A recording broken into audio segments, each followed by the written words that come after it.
સર્જનાત્મક પ્રવૃત્તિ જોઈએ. ઓકે, અને કલર ઓળખીએ, આકાર ઓળખીએ. આને કેવો કલર કહેવાય? ગ્રીન. આકાર કેવો છે? ગોળ, સર્કલ. ઓકે, પછી આને કેવો કલર કહેવાય?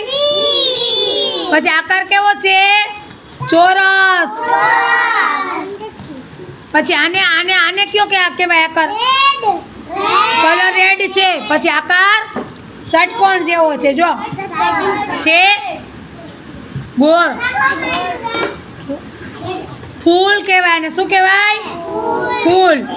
ઓકે, પછી આને આકાર કેવો કહેવાય? બ્લુ.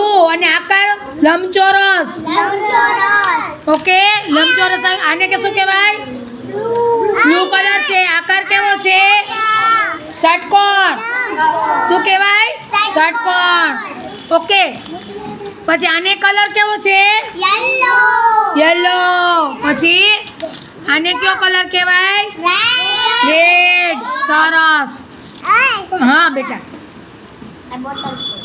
પછી આને કલર કેવો કહેવાય?